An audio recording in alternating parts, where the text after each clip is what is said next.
This is the LST 325. LST stands for Landing Ship Tank. These were very unique designs for World War II. As a matter of fact, there had never been a ship like the LST designed before. This ship is a multi-purpose vessel. It has the capacity to transport soldiers, vehicles, and tanks, as well as wounded men and POWs captured by the German army. Prior to the LST design, ships in war were actually built to fit a purpose. Okay? So a minesweeper only sweeps mines. A destroyer is only a destroyer escort. That's it. This ship can do a whole bunch of those things and more. This ship was initially built in Philadelphia, Pennsylvania in 1942.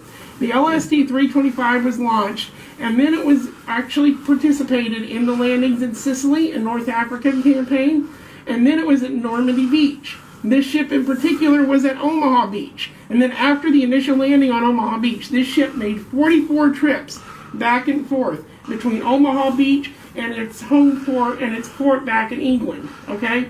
And it took 7 hours to cross the English Channel. This ship has two V12 General Motor diesel engines. Class, please silence your cell phones. This ship has two V12 General Motor diesel engines, which have a max speed capacity of roughly 15 knots per hour. Now, if you've never been in the Navy, that translates to around 13 or 14 miles per hour. This ship has the ability to transport 30 vehicles on the top deck. This ship could also transport 350 soldiers on this deck where we are. We have an enlisted crew of 100 sailors, and we have 8 to 10 officers. This ship can also transport 20 Sherman tanks down on the tank deck, and if we were not carrying vehicles, we could transport up to 6 Higgins boats, or LCVP vehicles, up on the top deck. Remember what I said, this ship can do a whole bunch of different things. During World War II, there were 1,051 LSTs just like this made. This ship is a Mark I LST, the first of its kind to come off of the assembly line. Now, there were only 43 Mark I's made, and you're standing on the last one in existence. It is an operational ship from World War II. Everything on here does exactly what it did back then for the most part. Now, after World War II, this ship was retired, and in 1951, it was pulled out of retirement and used in the construction of the DEW line. The DEW line was a system of early warning radar stretched out across Greenland.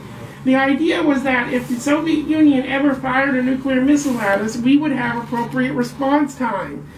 After that, she made several trips from Philadelphia, PA, which was her home port, to Greenland on supply runs. What that means is that it got very cold below deck since there is and was no heating and air conditioning. There is a little bit of insulation built into the wall, but that's it. So imagine, going up into the North Atlantic without heating. It's going to be very cold. In 1964, this ship was sold off to the Greek Navy. This ship was owned by the Greeks from 1964 to 1999. In 1999, the ship was brought back by the LST Association, and we have owned it ever since. When the Greeks owned this ship, they utilized it as a cargo transport. It was renamed and renumbered, the L144, and it was named the Syros, after one of their islands. Once we got it back, we basically brought it here to Evansville, Indiana for one main reason. Evansville is where they made more LSTs than any other shipyard in the country. We made between 151 and 167, depending on which accounts you read. Evansville Shipyards is very clearly seen when we go back out onto the starboard side because it stretches out from where the barges are now to just beyond where that brick school building is, setting up on the hill further on out that way. So, Evansville, Indiana was a major port of production during World War II. LSTs, believe it or not, were a high priority. They were 12th on the list when the board commission of the Navy Commission actually met in order to decide what ships to give priority. Minesweepers have priority over LSTs because the Battle of the Atlantic was wrapping up. So what they decided was that they would start putting these as their priority. We wanted to get to Normandy earlier. However, because of the priority issue, we couldn't. We needed more LSTs. The problem with the LST is in its design. This ship is a flat-bottom boat, okay?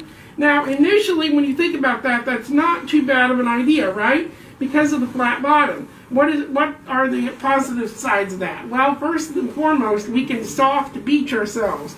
So the ship is designed so much that it will come onto shore at low tide, which is, 4 or 5 o'clock, respectively, depending on where you are. And then the tide will go out, and it will beach the ship. So then we're on the sand completely. Unfortunately, we're there until high tide. We really can't move until then. So we have to empty everything out of the ship before then, okay? We have to get all of those vehicles up there on top deck that I told you about. And we have an elevator up there. One of those covered hatches over there is actually a working elevator. And it was only ever on the Mark I LST. So that's what makes the Mark I different from the Mark II or the Mark III. They have long ramps that go straight down to the tank deck so the guys could drive off into combat. So you're getting your vehicles up there to the elevator, but you're not doing that first. First, you're getting your tanks off because they're heavier and they have priority. After the tank deck is empty, then you start utilizing the elevator. And hopefully by high tide, you've gotten all of your soldiers off of this ship, and you've also gotten all the wounded men onto the ship, and you've gone all the way, and you started your trip back to England. This ship could be utilized as a medical transport on the return voyages. We offloaded the wounded, we unloaded the new batch of tanks and soldiers, and then we repeated the process. And we did that 44 times. So that's an awful lot to consider. These ships were also utilized as mission command ships because of the high conning tower. You notice the top con tower, the 03 level when you were out there, you probably saw it from the road.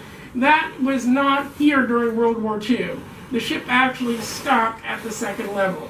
One of the things you might have also noticed was that truck up there on the main deck. That is known as a deuce-and-a-half truck from the Korean War era. It is a transport truck, and this ship could transport on the top deck between 20 and 30 of those. You also probably saw how it was being held down onto that yellow lily pad via that hook. The reason for that, again, is the flat-bottom boat. The downside of the flat-bottom boat is that when you're out on the ocean, it handles like this.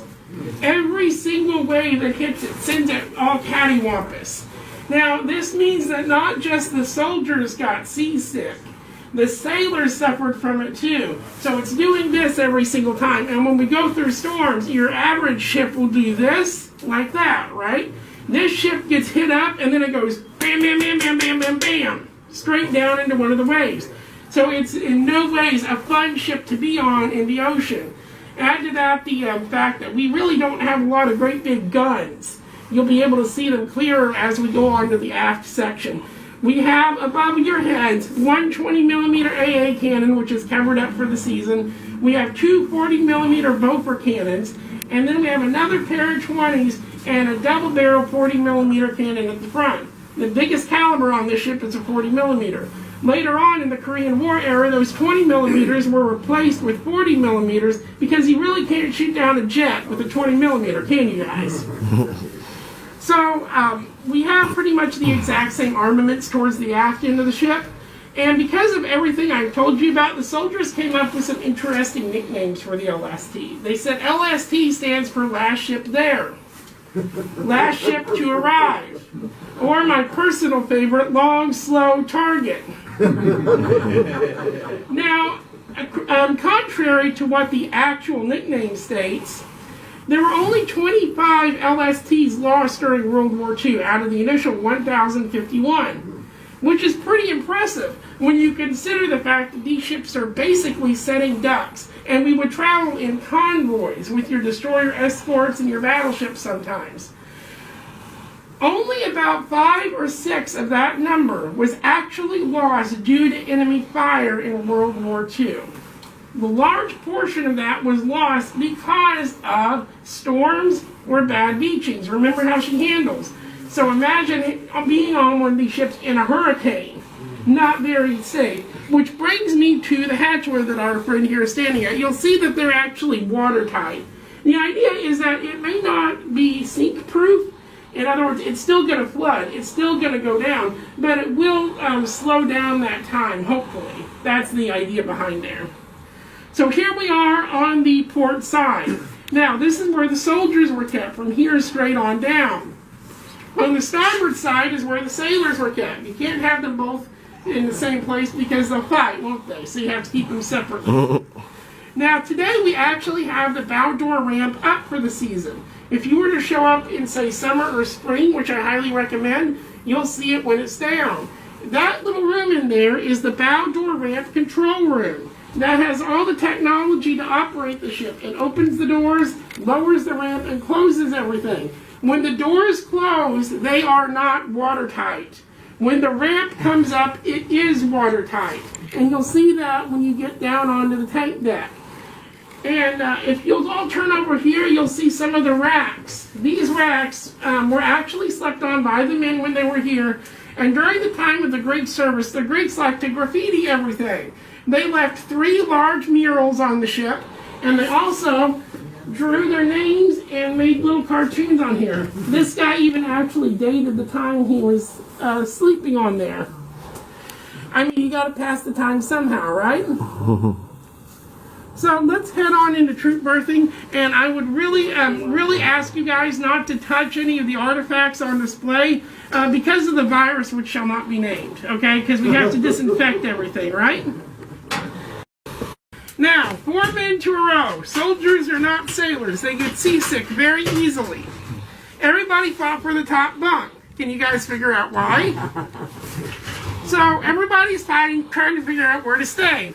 If you're up here in the top bunk, it's not going to be so bad, you know, because you don't have to throw up on everybody, because you throw up on everybody else and you'll have to see it. So this, of course, is your helmet.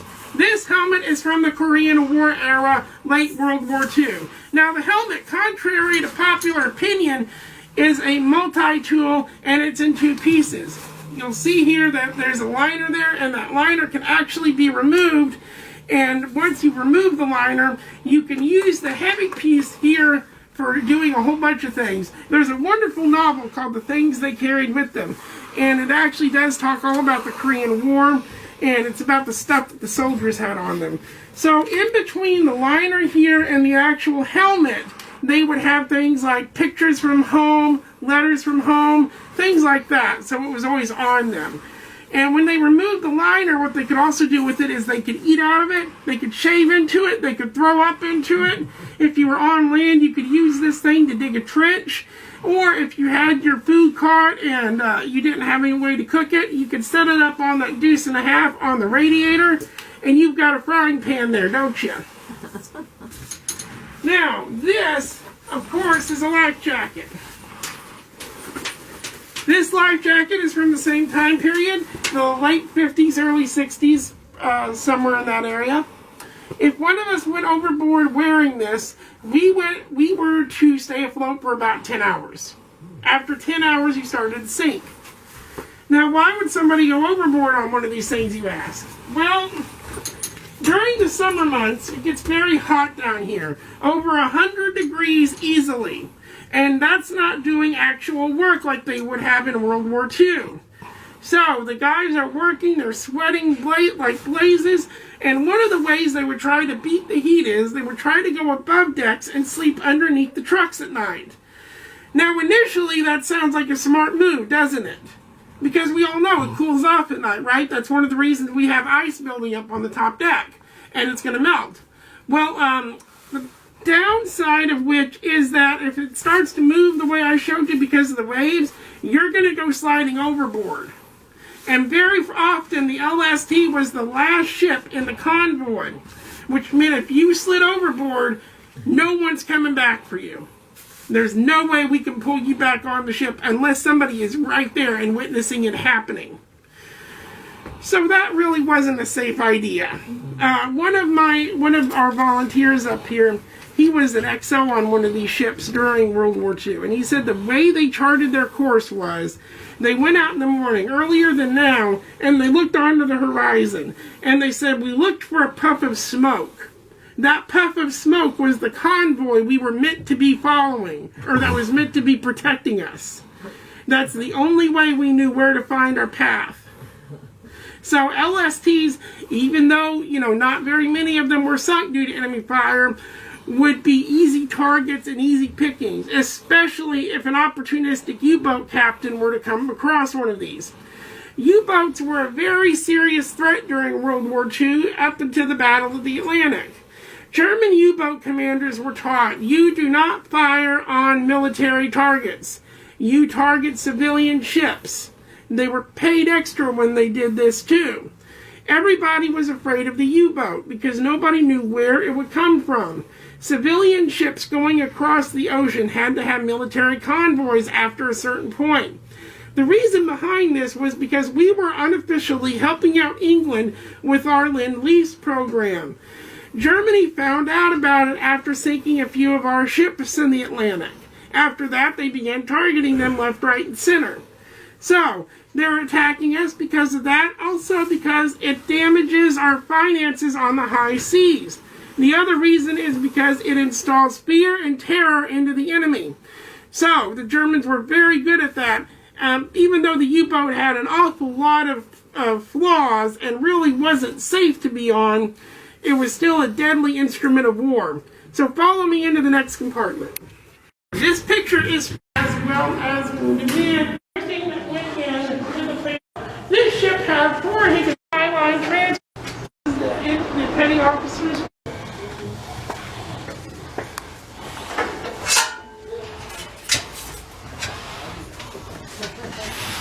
And this is still operational. The only difference is it's modernized. We actually have an ice cream machine on back there. Yeah. And we use all this stuff when we're on cruise. Our galley chefs are amazing. They came in on work week and they cook for everybody. Beautiful. I was told that on one of our first cruises there was almost a mutiny because that dang ice cream machine kept going off. Oh man. One of the stories I was told is that in the Navy, a Navy tradition, move on forward a little bit please, is that whenever 2 ships pass each other, they will oftentimes ask what movies the other ship has, and sometimes they will switch off. They'll trade some movies they have for ice cream or something like that.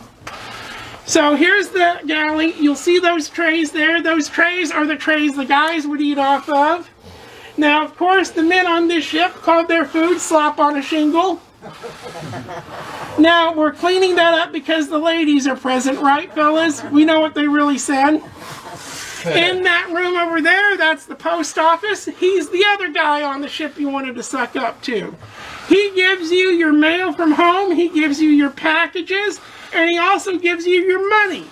So, back in the day, your money didn't come in paychecks, it was actual money. So if you made him mad, you may not get paid for a while. There's also a black and white picture in there of Miss Betty Grable. She actually signed it, and she wrote a little message on the picture to the 325 crew.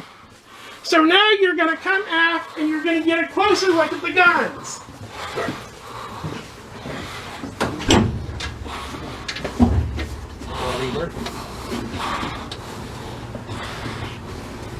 That way, sir. Now, Evansville Shipyards would have gone from where those barges are all the way to over where that brick building is up there on the hill. Now, that brick building was an old school. And the idea was that at the end of the day, after the kids went to school, they went to work in the shipyards.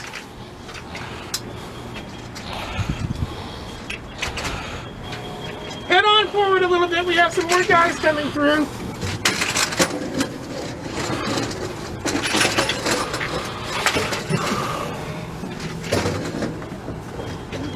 I think we're okay up here. I think all that stuff is melted by now.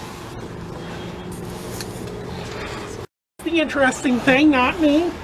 Now you have 2 men on each side shooting, 2 men on each side loading. And you also have the gun captain who's standing behind there giving orders.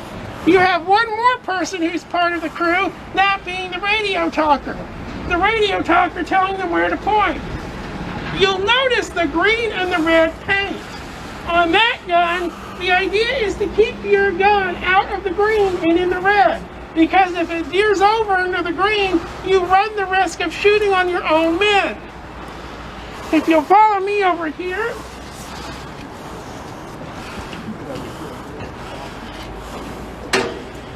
This is the first custom helmet the U.S. Army ever produced, made exclusively for radio talkers.